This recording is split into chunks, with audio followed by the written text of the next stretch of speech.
Assalamualaikum warahmatullahi wabarakatuh. Salam Om Swastiastu, Namo Buddhaya, salam kebajikan. Perkenalkan, nama saya Bagas Dwi Surahman dengan NPM B1A022172. Di sini tujuan saya membuat video adalah untuk memenuhi tugas dari mata kuliah Kejahatan Mayantara.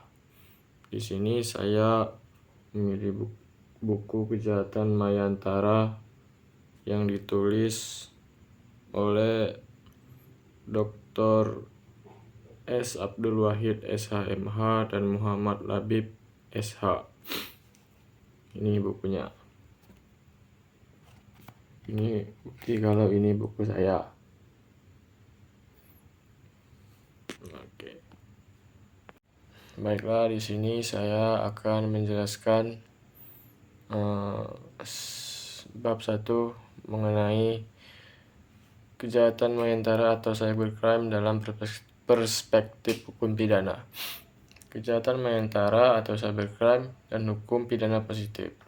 Selama ini, fenomena kejahatan cybercrime masih menjadi perdebatan serius di antara para pakar hukum. Hal ini dikarenakan kejahatan ini merupakan jenis baru dalam dunia kriminal. Sebagian berpendapat bahwa hukum pidana positif atau KUHP dan KUHAP tidak dapat menjangkau kejahatan ini. Sementara itu, sebagian yang lain berpendapat bahwa hukum pidana positif dapat menjangkau kejahatan ini. Kelebihan kejahatan ini antara lain yaitu pertama, orang yang dapat melakukan kejahatan jenis ini sudah barang tentu dapat melakukan kejahatan cybercrime yang lain. Kedua, secara teknis, imbas dari aktivitas hacking,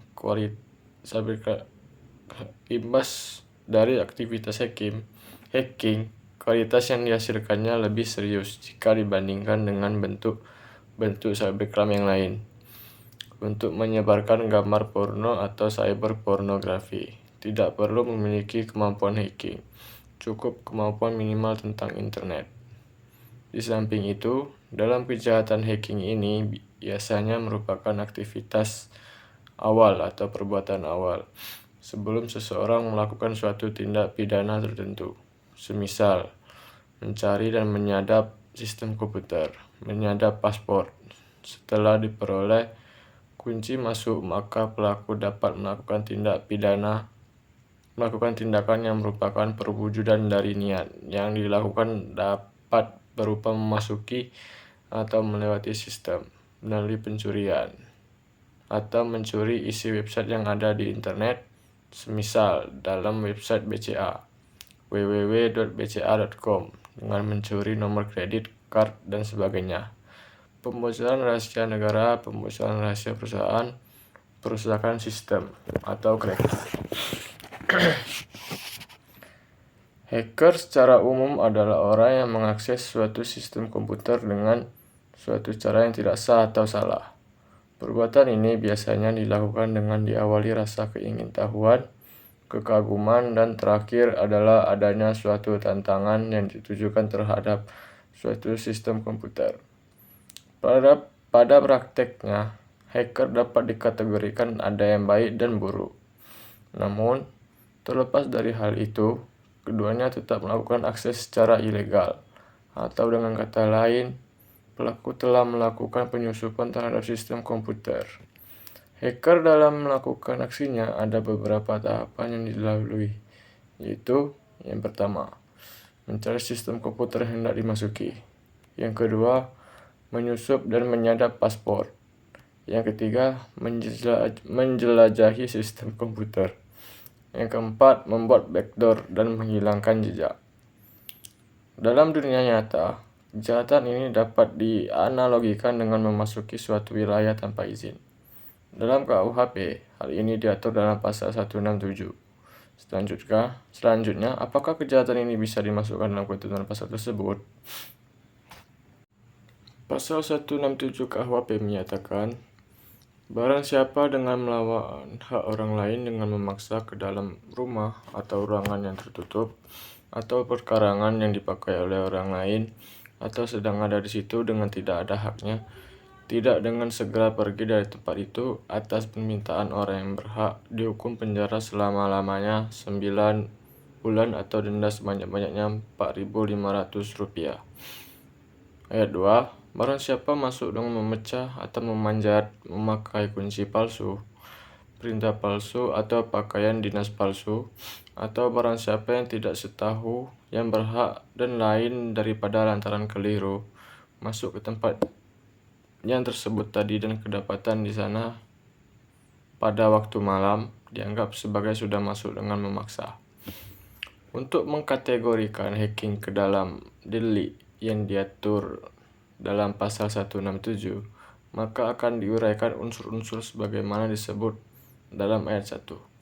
Barang siapa dengan melawan hak orang lain, masuk dengan memaksa ke dalam rumah atau ruangan yang tertutup atau perkarangan yang dipakai oleh orang lain, atau sedang di situ, tidak ada haknya, tidak segera pergi dari tempat itu, atas permintaan orang yang berhak atas nama orang yang berhak. Selanjutnya, pada pasal 167 ayat 2, unsur-unsurnya sebagai berikut. Barang siapa masuk dengan memecah dan memanjat, memakai kunci palsu, perintah palsu atau pakaian dinas palsu, atau barang siapa dengan tidak setahu yang berhak dan lain daripada lantaran keliru masuk ke tempat yang tersebut tadi. Dari unsur delik tersebut dapat diajukan beberapa persoalan. Pertama, apakah website dalam jaringan komputer atau internet bisa dikategorikan dalam objek yang diatur dalam pasal 167 tersebut? Dalam hal ini, dikategorikan rumah. Kedua persoalan, apakah menjaga password bisa disamakan dengan menggunakan kunci palsu? Berkaitan dengan persoalan tersebut, kalau kita berpegang secara harfiah sesuai dengan bunyi pasal 167 tersebut, maka objek yang dituju adalah rumah. Dan ini jelas menyatakan bahwa yang menjadi objek dalam pasal 167 ini ialah rumah, ruangan, atau perkarangan yang tertutup. Menurut hemat penulis bahwa website tidak dapat disamakan dengan objek dari yang diatur dalam pasal 167 KUHP, sebagaimana yang dijelaskan oleh R. Susilo tersebut. Ini karena alasan bahwa website berada dalam ruang maya yang tidak mempunyai paradigma kehidupan virtual. Sementara pengertian rumah, ruangan, atau perkarangan adalah kehidupan nyata. Berkaitan dengan objek yang diatur dalam pasal 167 tersebut, tampaknya ada usaha yang memperluasnya. Dalam hal ini, tidak hanya sekedar ruangan dalam arti fisik dalam dunia nyata, tapi lebih luas lagi. Hal ini tampak dalam RUU KUHP tahun 2000, pengertian ruang, pasal 189, termasuk bentangan atau terminal komputer yang dapat diakses dengan cara-cara tertentu. Pada dunia nyata, kita dapat menggambarkan bagaimana aktivitas bisa dikategorikan sebagai aktivitas memasuki. Jika dihubungkan dengan kejahatan hacking dalam kaitannya dengan ketentuan pasal 167, maka menjadi sulit untuk digambarkan. Ini dikarenakan dalam hacking semuanya serba maya atau virtual, tidak sebagaimana aktivitas dalam dunia nyata. KUHP tidak menjelaskan apa yang dimaksud dengan pengertian masuk. Berkaitan dengan perkembangan kejahatan, tampaknya ada usaha untuk menjangkau jenis kejahatan yang berkaitan dengan sistem komputer, dengan memperluas pengertian masuk yang tidak hanya menjangkau pengertian masuk secara fisik saja. Hal ini terlihat dalam buku 1, Ketentuan Umum RUU KUHP tahun 2000 dalam pasal 190. Pengertian masuk termasuk mengakses komputer atau masuk dalam sistem komputer. Baik, untuk selanjutnya berkaitan dengan sarana yang digunakan untuk masuk dalam 167 ayat 2 tersebut ditentukan kunci palsu. Pasal 100 KUHP menyatakan Yang masuk sebutan kunci yaitu sekalian perkakas yang gunanya tidak untuk membuka kunci itu. Berkaitan dengan kunci ini, R. Susilo dalam komentarnya menyatakan yaitu segala macam anak kunci yang tidak dipergunakan oleh yang berhak untuk membuka kunci dari suatu barang seperti lemari, rumah, peti, dan sebagainya, termasuk pula anak kunci yang palsu, yaitu anak kunci duplikat bila tidak digunakan oleh yang berhak. Sebagaimana perbandingan bahwa dalam RUU KUHP konsep tahun 2000 dinyatakan dalam buku 1 ketentuan umum dibuat ketentuan mengenai pengertian anak kunci, yaitu pada pasal 178 yang di dalamnya termasuk kode rahasia, kunci masuk komputer, kartu magnetik, sinyal yang telah diprogram untuk membuka sesuatu. Dalam pasal 31 RUU Teknologi Informasi yang dibuat Universitas Padjadjaran, kejahatan hacking ini dapat dijerat dengan delik. Barang siapa dengan sengaja atau melawan hukum mengakses data komputer atau program komputer atau jaringan komputer dengan atau tanpa merusak sistem keamanan dipidana dengan pidana penjara paling lama 1 tahun. Baik, izin mengulang karena ada masalah teknis tadi. Dalam pasal 31 RUU Teknologi yang dibuat oleh Universitas Padjadjaran, kejahatan hacking ini dapat dijerat dengan delik, yaitu barang siapa dengan sengaja dan melawan hukum mengakses data komputer dan program komputer atau jaringan komputer dengan atau tanpa merusak sistem keamanan dipidana dengan pidana penjara paling lama 1 tahun dan atau denda paling banyak 100 juta rupiah. Dalam ketentuan umum RUU tersebut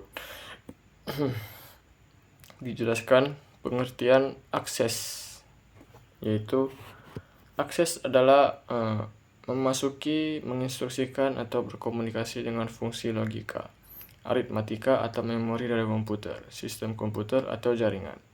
Pasal 1.7 RUU TI. Ketentuan dalam RUU TI tersebut selaras dengan isi Council of Europe Cybercrime Convention yang ditandatangani di Budapest pada tanggal 23 November tahun 2001, yaitu digolongkan dengan istilah delik illegal access. Melihat dari uraian di muka, kalau kita berpegang pada aturan yang tertuang dalam pasal 1 KUHP, maka akan terasa muskil untuk mengatakan bahwa hacking bisa dijerat dengan pasal 167 KUHP. Kejahatan ini biasanya mengakibatkan sistem yang dihack menjadi rusak.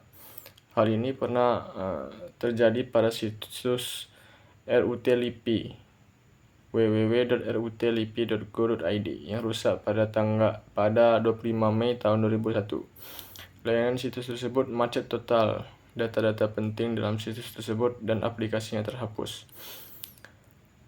Akan hanya bila pada alam nyata kejahatan ini biasa dikaitkan dengan perusakan barang. Dalam KUHP diatur dalam pasal 406 ayat 1, yaitu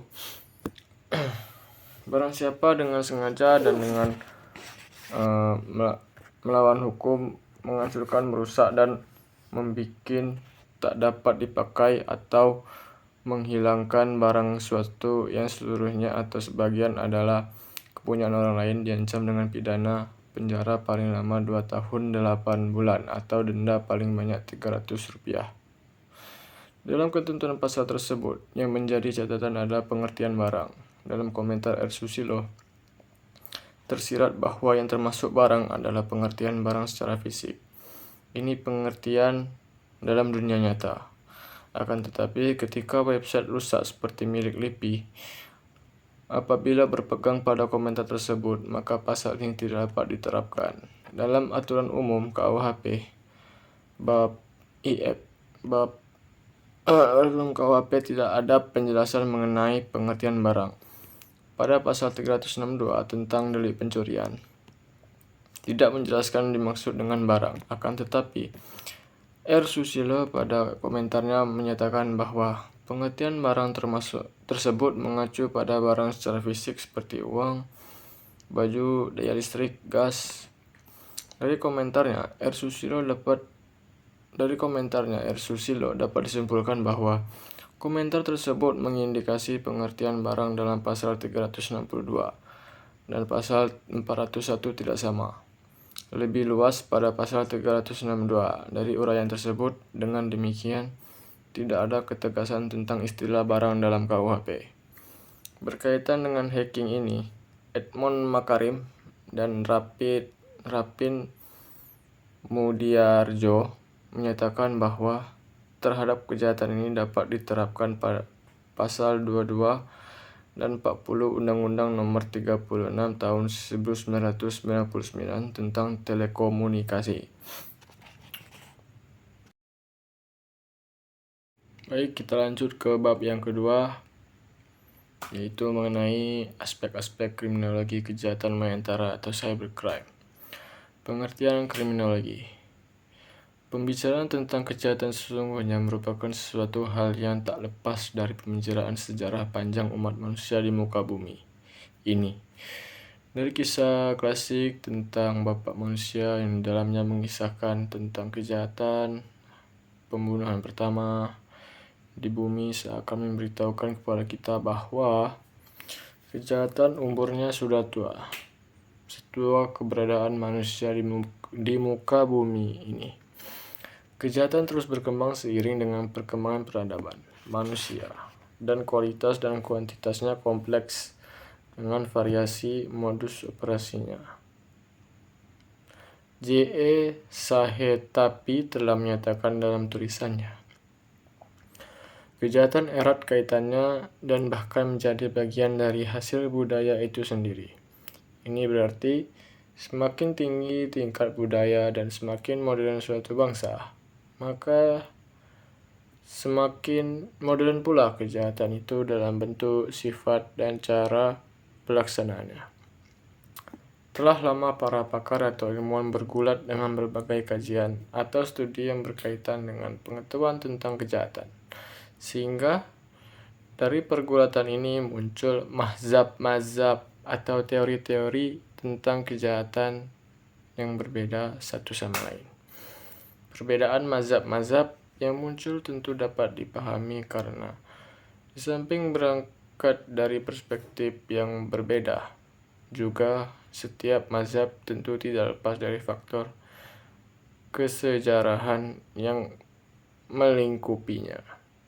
Salah satu disiplin ilmu yang mengkonsentrasikan diri pada kejahatan adalah kriminologi.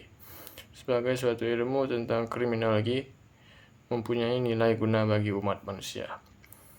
Untuk mengkaji suatu masalah dalam perspektif ilmu tertentu, maka diketahui terlebih dahulu definisi atau pengertian ilmu tersebut, sehingga dengan demikian akan jelas ruang lingkup pembahasannya. Sutherland mengatakan, kriminologi adalah keseluruhan ilmu-ilmu pengetahuan yang berhubungan dengan kejahatan sebagai gejala masyarakat.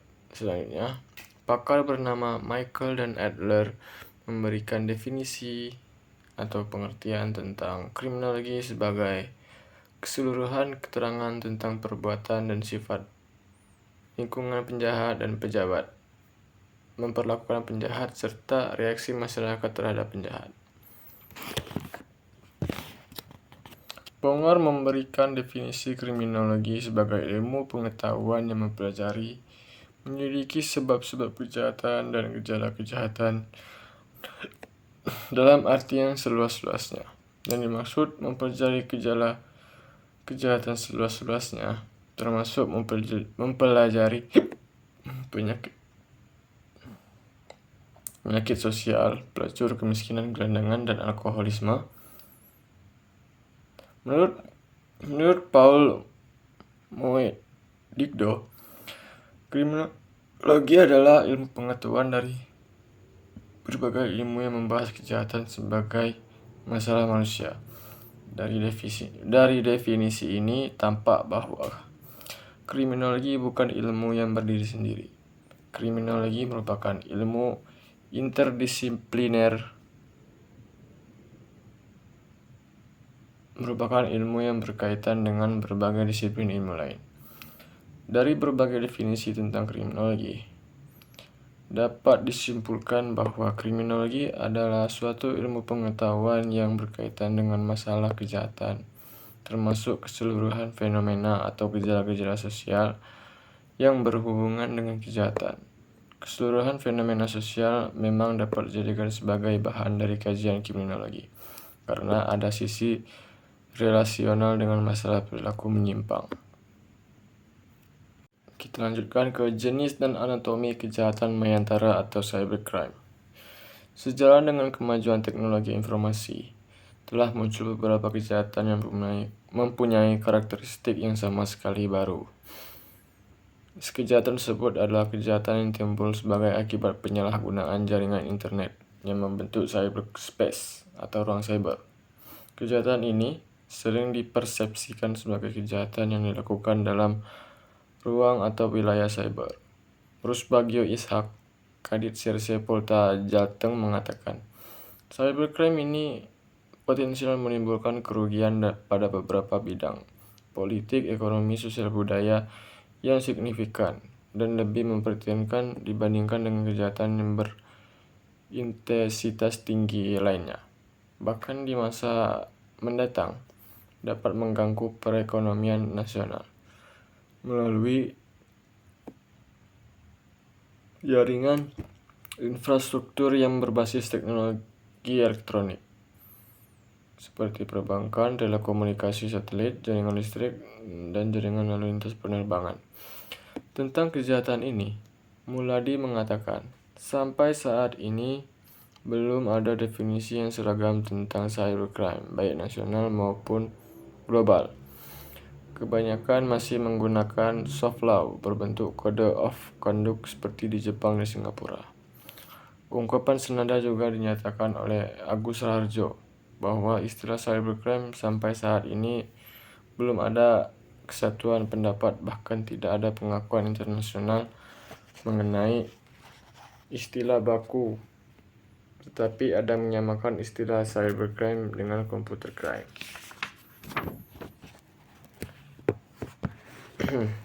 Demikian juga, sampai saat menulis penelitian ini, sepengetahuan penulis belum ada istilah baku atau definisi secara yuridis untuk menyebut jenis kejahatan ini. Walaupun demikian, kejahatan ini sering dikenal dengan istilah cybercrime. Perbedaan definisi dan istilah baku untuk menunjukkan kejahatan tersebut akan berimplikasi terhadap kontroversi tentang kategorisasi perbuatan yang termasuk cybercrime, juga konstruksinya secara anatomis. Untuk itu, perlu ditelusuri evolusi kejahatan ini, agar lebih jelas pertautan antara cybercrime dan computer crime. Pertama kalinya, penulis akan menyinggung secara singkat uraian yang berkaitan dengan computer crime. Menurut Marjono Rekso Diputra bahwa penyalahgunaan komputer dan kejahatan komputer dipergunakan dalam istilah yang sama. Dalam literatur maupun undang-undang yang sudah berlaku maupun sedang dirancang terdapat istilah-istilah sebagai berikut: computer crime, computer abuse, computer fraud, computer related crime, computer assisted crime, dan lain sebagainya. Dan Parker mengklarifikasi kejahatan komputer dari sudut 4 peranan komputer dalam kejahatan komputer. Pertama, komputer sebagai objek. Dalam hal ini termasuk kasus-kasus perusakan terhadap komputer, data atau program yang terdapat di dalamnya, atau perusakan sarana komputer seperti AC dan peralatan listrik yang menunjang operasi komputer. Kedua, komputer sebagai subjek komputer dapat merupakan atau menimbulkan tempat atau lingkungan untuk melakukan kejahatan, seperti pencurian, penipuan, dan pemalsuan yang tidak tradisional, akan tetap yang menyangkut harta benda dalam bentuk baru, yaitu berbentuk pulsa elektronis dan guratan magnetis. Ketiga, komputer sebagai alat. Dalam beberapa tipe dan cara-cara kejahatan digunakan komputer sebagai dipergunakan komputer sehingga peristiwa kejahatannya adalah kompleks dan susah diketahui. Keempat, komputer sebagai simbol. Suatu komputer dapat digunakan sebagai simbol atau melakukan penipuan atau ancaman. Hal ini termasuk suatu penipuan melalui iklan dari suatu biro jodoh yang menyatakan bahwa biro jodoh tersebut memiliki komputer untuk membantu si korban mencari jodoh. Akan tetapi ternyata biro jodoh itu sama sekali tidak memakai komputer untuk keperluan tersebut. Sekian video tugas mata kuliah kejahatan mayantara dari saya. Apabila ada ketidakjelasan atau kesalahan dalam pengucapan kata-kata, saya mohon maaf. Kepada Allah saya mohon ampun. Wabillahi taufiq wal hidayah. Wassalamualaikum warahmatullahi wabarakatuh.